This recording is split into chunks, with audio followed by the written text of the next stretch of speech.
Babuza nti hamu yatwala sente za banka olwamala okutwala loodi ate ne yeefuula n'afuna obukodyo ne bulupoozi obuli mu mateeka okulaba nga tasasula sente zisuwe guli.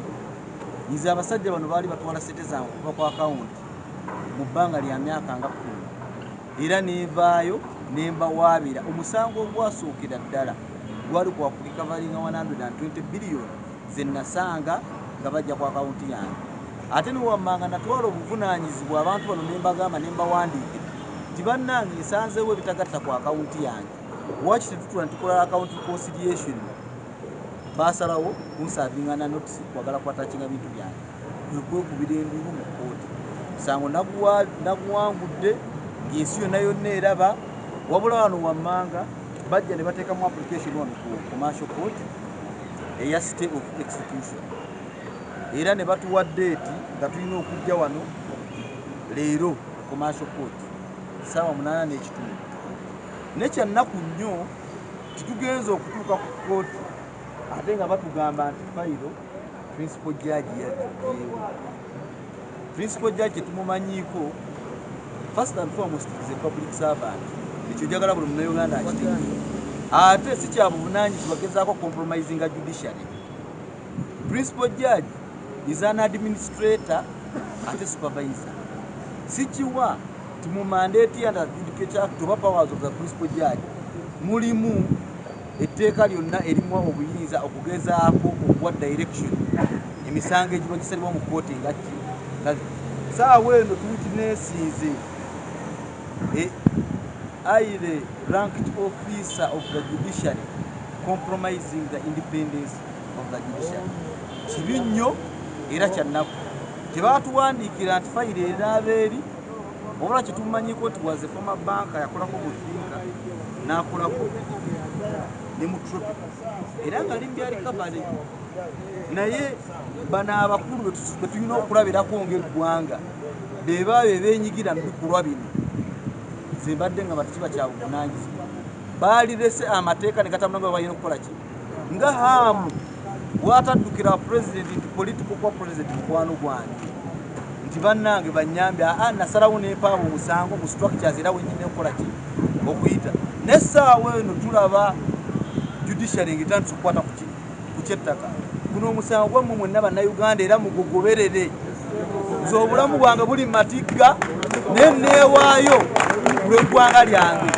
Abasajja mwawulidde batandise okkuba enduulu nti bagenda kufiirwa 5.7 trillion. Zino sente waki tebazidikiraringa mu ggwanga ne basasulira neki n'emisolo. Nabagamba guno omusango teguli ku sente nga hamu nti zaagala okufuna biliyoni 120 ne baba tebazimpadde. Ne tulina okusetinga president okutereeza ekonomi yaffe okulaba nti tufuna economic independence lw'abaana baffe n'abazzukulu n'abalala abalijja.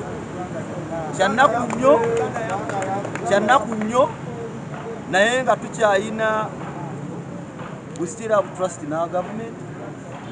Kubanze hamu kamwa kwogera nazaalibwa ku mulembe guno, mpulidde ku mulembe guno, nsomedde ku mulembe guno, ngaggawalidde ku mulembe guno, era kiri ku mulembe guno gwenfuniddwa obusobozi okulaba nga ntwala omusango guno mu kkooti n'okuwulirwa n'empulirwa. Era twaliwa emabega nabagamba nti tutandise okufuna essuubi mu kitongole ekiramuzi kuba kivuddeyo ne kiraga obwenkanya. Ne mubeeramu empulunguse nga zino, munsonyiwa okukolesa olulimi olwo. Ne kino kintu kyaki kya ggwanga, tetuwangawala bbanga ddene, fenna tugenda kufa tuggwewo. Ne tulina okuleka omusingi ogw'abaana baffe okulaba nga bajja kutambula mu mbeera ekulaakulana n'okukulaakulanya eggwanga okukola ki okutwaliza ewamu. Kyannaku nnyo naye mwena mu kiwo tuneesinze era naye n'ekirala kyenyagala obategeeza muddanze singa babeera bampadde sente ezo, in fact sinze ffenna baba batuwadde sente zino kuba sente zino za bannayuganda. Ngenda kukola mu banka y'obulimi Agro Bank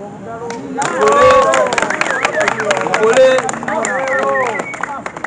ne sente endala nziteeke mu kye mulaba nkola ku Express Highway which is an integrated agro processing plant, okulaba nga tufunira ebirime eby'abalimi akatale wammanga okwongera ku sente eziyingira eggwanga.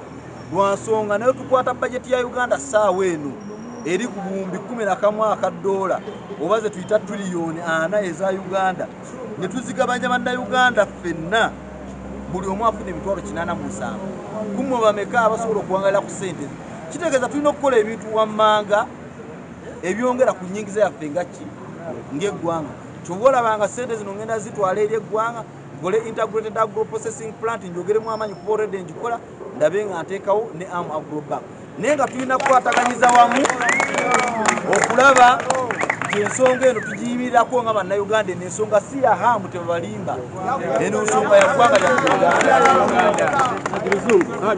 Munnayuganda ayinza okwagala okumanya ko gavumenti mu lutalo abannayuganda ojjaza okutwala omusango kitegeewaleyo eriwa fayiro y'okubanga bagijjawo wano fayiro ne bagijjawo wano principal judge n'agitwala kiyinza kuvaamu kireeta ku keesi yo.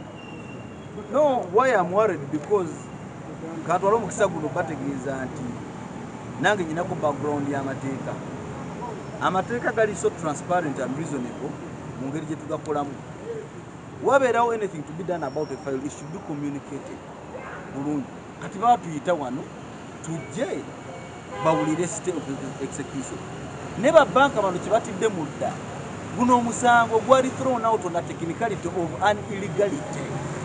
Kiba kitegeeza does court hold the discretion to give a remedy where it has pronounced itself on an illegality? No, an illegality is an illegality. Nga tuyina omusango mwonna gwe mumanyi ogw'Amakula International ne Kadinosu. Omusango once an illegality is brought to the presence of court, everything shall be put to a standstill, even if there was an admission.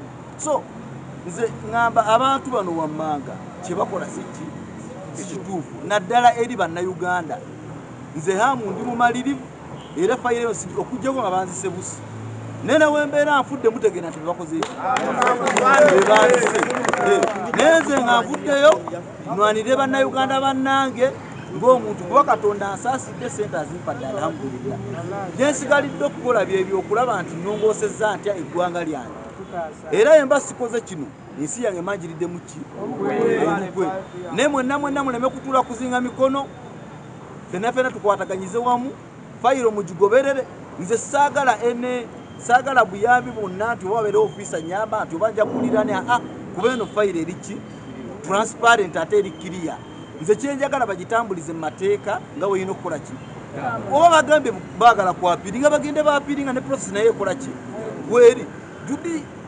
principal judge is an administrator kitegeera tali part of the appealing process si agenda okubeera mu court of appeal kitegeera si presiding judge abadde awulira ensonga eyo kati fayiro akola ki nayo kitegeera waliwo n'abatugambye nti yagenda okuwulira state of execution today is doing it in fault ezakukola bukujjukujju bukujjukujju bano lwakuba balina ssente nnyingi anyway Katonda atusaasire ng'eggwanga